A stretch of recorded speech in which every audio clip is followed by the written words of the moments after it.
কাছে ভালো লাগে তাহলে অবশ্যই আমাদের চ্যানেলটিকে সাবস্ক্রাইব করে আমাদের পাশেই থাকবেন। কয়েকজন বন্ধু মিলে একটা দোকানের সামনে দাঁড়িয়ে সিগারেট খাচ্ছি আর গল্প করতেছি। হঠাৎ আমার বন্ধু তামিম সামনে থেকে বলল, এই সরে দাঁড়া। আমি একটু সরে দাঁড়িয়ে সিগারেটের ধোঁয়া ছাড়লাম, তখন কেউ একজন কাশি দিল। এবার আমি ঘুরে তাকালাম, এটা আমি কি দেখছি?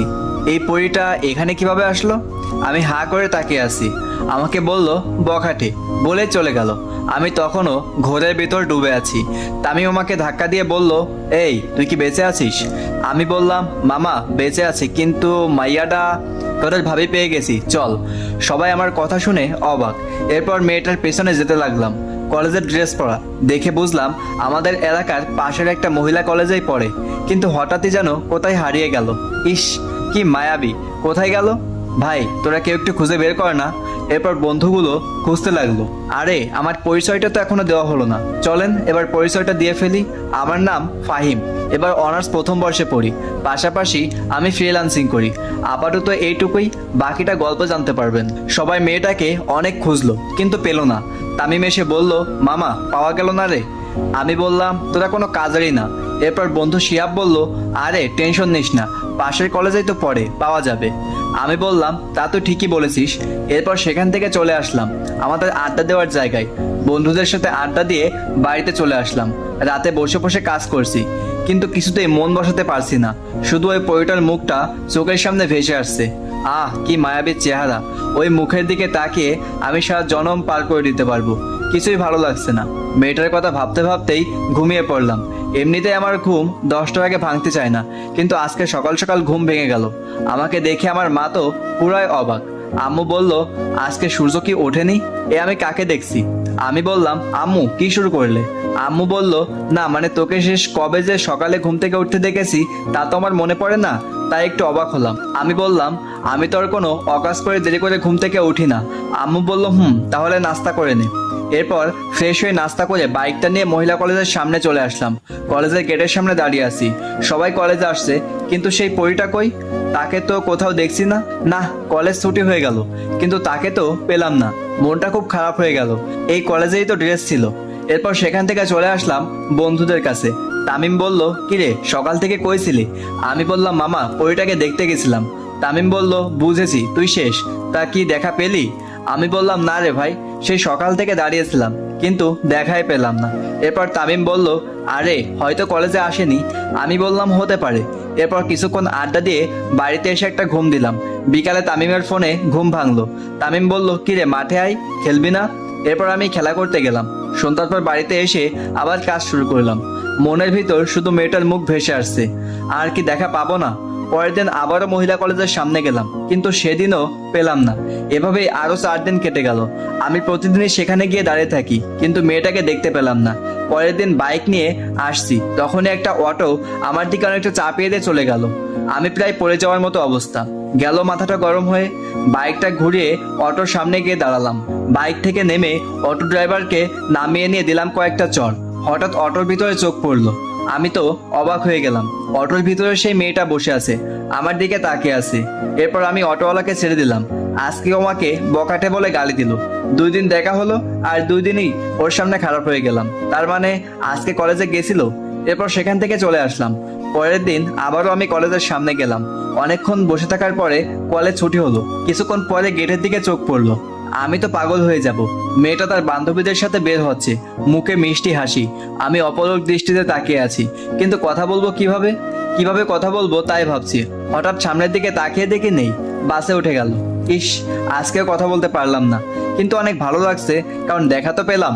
বন্ধুদের কাছে গেলাম। তামিম বলল, কিরে মামা আজকে এত খুশি লাগছে, কাহিনী কি?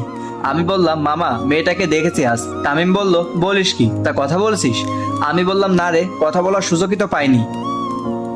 দেখা যখন পেয়েছি তখন কথাও হবে। কিছুক্ষণ তাদের সাথে সময় কাটিয়ে বাড়িতে চলে আসলাম। আম্মু খিদে পেয়েছে, খেতে দাও। আম্মু বলল, তুই প্রতিদিন কোথায় যাস বলতো? আমি বললাম, কোথায় আবার, বন্ধুদের কাছে। এরপর আম্মু খাবার দিল। খাওয়া শেষ করে নিজের রুমে আসলাম। আজ মনটা বেশ ভালো, কারণ আমার স্বপ্নের পরীটাকে দেখতে পেয়েছি। পরের দিন আবার গেলাম সেই কলেজের সামনে। ছুটির সময় দেখা পেলাম, কিন্তু কথা বলার সাহস পেলাম না, নামটাও জানা হলো না। কি যে করি কিছুই বুঝতে পারছি না। এভাবেই 3 দিন গেল, কিছুতেই কথা বলার সাহস পাচ্ছি না। পরের দিন আবার গেলাম, আজকে কথা বলবোই, যেভাবেই হোক কথা বলতেই হবে। কিন্তু ছুটির শেষে তাকে দেখতে পেলাম না। তার বান্ধবীদের দেখছি, কিন্তু তাকে দেখতে পেলাম না। মাথায় একটা বুদ্ধি আসলো, তার বান্ধবীর কাছে গিয়ে বললাম, আপু আপনার সাথে একটু কথা ছিল। মেয়েটা বলল, কি কথা, আর আপনি কে? আমি বললাম, আসলে আপু আমি কিছুদিন যাবত। মেয়েটা আমাকে থামিয়ে দিয়ে বলল, সরি ভাইয়া, আমার বিএফ আছে। আরে আমার কথাটা তো শুনবেন নাকি? আসলে আপনার একটা বান্ধবী আছে না? মেয়েটা বলল, আমার তো অনেকগুলোই বান্ধবী আছে, তো কোনটার কথা বলছেন? আমি বললাম, আরে ওই যে কিছুদিন আগে আপনি আর ওই মেয়েটা একটা দোকানের সামনে দিয়ে যাচ্ছিলেন, আর সেখানে আমরা দাঁড়িয়েছিলাম। মেয়েটা বলল, হ্যাঁ মনে পড়েছে, আপনি হয়তো মিথিলার কথা বলছেন। আমি বললাম, হতে পারে। আচ্ছা আপনার নাম কি? মেয়েটা বলল, সাদিয়া। এরপর সাদিয়া বলল, ভাইয়া আপনি যেটা ভাবছেন সেটা কিন্তু কখনো সম্ভব না। আমি বললাম, কি সম্ভব না? সাদিয়া বলল, মিথিলা কখনো রিলেশন করবে না, আর আপনার মতো একটা বখাটের সাথে তো কখনোই না। আমি বললাম, আচ্ছা আমি বখাটের কি করলাম? সাদিয়া বলল, আমি জানি না, এখন আসি। তাই বলে মেয়েটা চলে গেল। যাক, নামটা তো জানা হলো। পরের দিন সাদিয়া মিথিলাকে বলল, মিথিলা তোকে মনে হয় একটা ছেলে পছন্দ করে। মিথিলা অবাক হয়ে বলল, ও তাই, তা কে এসে? সাদিয়া বলল, কাল আমার কাছ থেকে তোর নাম শুনছিল। মিথিলা বলল, আর তুই বলে দিলি? সাদিয়া বলল, কি করব বল, ছেলেটা যেভাবে এসে বলল আমি আর না বলে থাকতে পারিনি। এবার মিথিলা বলল, তা ছেলেটা কে? সাদিয়া বলল, কলেজে চল তোকে দেখাবো। এদিকে আমি তামিমকে নিয়ে কলেজ ছুটির সময় মিথিলাদের কলেজের সামনে আসলাম। আজকে মিথিলার সাথে কথা বলতেই হবে। তামিম বলল, আরে এত তাড়াতাড়ি কেন? আগে কিছুদিন পিছু লেগে থাক, তারপর না হয় তোর মনের কথা বলিস। আমি ভাবলাম তা তো ঠিকই বলছস, তাই কলেজের সামনে গিয়ে দাঁড়িয়ে থাকলাম। কিছুক্ষণ পরে কলেজ ছুটি হলো, দেখলাম মিথিলারা আসতেছে। মিথিলার দিকে আমি এক দৃষ্টিতে তাকিয়ে আছি। তোমাকে না পেলে আমার এই জীবন ব্যর্থ। এরপর সাদিয়া আমাকে দেখে ফেললো। সাদিয়া বলল, মিথিলা ওই ছেলেটা। মিথিলা বলল, কোনটা? সাদিয়া বলল, আরে বাইকে বসে আছে, ব্ল্যাক শার্ট পরা। এরপর মিথিলা আমাকে দেখেই ওর মাথাটা গেল গরম হয়ে। সাদিয়াকে বলল, ওই বখাটেটা আমার পিছনে লাগছে, আর তুই ওকে আমার নাম বলছস? সাদিয়া কিছুই বলল না। দেখলাম মিথিলা একবার আমার দিকে তাকিয়ে ভন ভন করে চলে গেল, সাথে ওর বান্ধবীরাও। তামিম বলল, কি হলো এটা? আমি বললাম, আমিও তো বুঝলাম না। তারপর সেখান থেকে আমরাও চলে আসলাম। এভাবে প্রায় 1 মাস গেল। আমি প্রতিদিন মিথিলার কলেজের সামনে গিয়ে দাঁড়িয়ে থাকতাম, কিন্তু কখনো ওর সাথে কথা বলা হয়নি। মনে মনে ঠিক করলাম আজকে মিথিলাকে প্রপোজ করব। মিথিলাও এখন বুঝে গেছে যে আমি ওকে ফলো করছি। তা কলেজ ছুটির আগে আমি মিথিলাদের কলেজের সামনে চলে আসলাম, সাথে একটা গোলাপ নিয়ে আসলাম।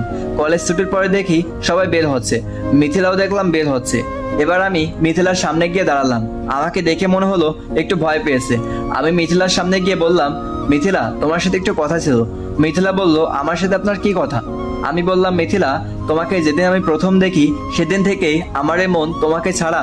মিথিলা আমাকে থামিয়ে দিল, বলল, দেখেন আপনি যেটা ভাবছেন সেটা কখনো হবে না। আমি আপনার মতো কোনো ছেলেকে পছন্দ করি না, সো আমাকে দয়া করে ডিস্টার্ব করবেন না। আমি আর কিছুই বলতে পারলাম না, তার আগেই চলে গেল। তামিম এসে বলল, কি রে কি বললো? আমি বললাম, কি আর বলবে, সবাই যেটা বলে। তামিম বলল, আরে মন খারাপ করিস না, পেছনে লেগে থাকতে হইব। আমি বললাম, আরে মন খারাপ কেন করব, দেখি কতদিন আমাকে ফিরিয়ে দিতে পারে। তারপর আমি আর তামিম সেখান থেকে চলে আসলাম। পরের দিন আবারও আমি মিথিলাদের কলেজের সামনে গেলাম। কলেজ ছুটি হওয়ার পরে দেখলাম মিথিলারা বের হচ্ছে। আমি গিয়ে মিথিলার সামনে গেলাম। আমাকে দেখেই মিথিলার মুখের হাসি বন্ধ হয়ে গেল। আমি মিথিলাকে বললাম, মিথিলা আমি তোমাকে ভালোবাসি। মিথিলা রেগে বলল, এই আমি কাল না আপনাকে বললাম আমাকে আর এসব কথা বলবেন না, আবার কেন এসেছেন? লজ্জা করে না একটা মেয়েকে এভাবে ডিস্টার্ব করতে? সবাই তখন আমার দিকে তাকিয়ে আছে। মিথিলা আরো বলল, ও আপনি তো আবার গুন্ডা, আপনাকে তো কেউ কিছুই বলতে পারবে না। আপনার কাছে অনুরোধ করছি আমাকে এভাবে ডিস্টার্ব করবেন না। এরপর মিথিলা চলে গেল। আমি বুঝলাম না গুন্ডামের কি করলাম, আর আমাকে কেন ভালোবাসা যাবে না? যা বলে বলুক, আমিও পিছন ছাড়ছি না। তারপর চলে আসলাম আড্ডায়। তামিম বলল, কি রে মামা উঠলো? আমি বললাম, বেটা মজা নিস, একদিন দেখিস ঠিকই পড়ে যাবে। ওদের সাথে আরো কিছুক্ষণ আড্ডা দিয়ে বাড়িতে চলে আসলাম। আম্মু বলল, ওই প্রতিদিন সকালে তুই কোথায় বের হোস রে? কোনো মেয়ের পেছনে পড়েছিস নাকি? আম্মুর কথা শুনে আমি অবাক, তুমি যে কি সব বলো আম্মু। আম্মু বলল, তাহলে তোর এত কি কাজ যে রোজ সকালে যাস আর এই সময় বাড়িতে আসিস? কাজ করিস তো রাতের বেলা। আমি কিছু না বলে খাবার দেওয়ার জন্য বললাম। এরপর খাওয়া শেষ করে একটু ঘুমিয়ে নিলাম। রাতে আবার ক্লায়েন্টের কাজ করতে হবে। ঘুম থেকে উঠে ক্লায়েন্টের কাজ করতে বসলাম, কিন্তু মনটা বসছে না। শুধু মিথিলার কথা মাথায় আসছে, কিভাবে যে পটাবো। ওর চোখে আমি তো একজন বখাটে, কি করা যায় কিছুই বুঝতেছি না। ওর সাথে যোগাযোগ করারও কোনো ওয়ে নাই। পরে ভাবলাম ওর বান্ধবী সাদিয়ার কাছ থেকে নিতে হবে নাম্বার। পরের দিন আবার মিথিলাদের কাছে গেলাম, কিন্তু কপাল আমার, আবারও সেইভাবে অপমান করলো। মিথিলার বান্ধবী সাদিয়ার সাথে দেখা হলো বিকালে। আপু, আপনার সাথে একটু কথা ছিল। তো বন্ধুরা, গল্পটি কেমন লাগছে অবশ্যই সময় কমেন্ট করে জানাবেন, আর পরের পর্ব চান কিনা সেটাও কমেন্ট করতে ভুলবেন না কিন্তু।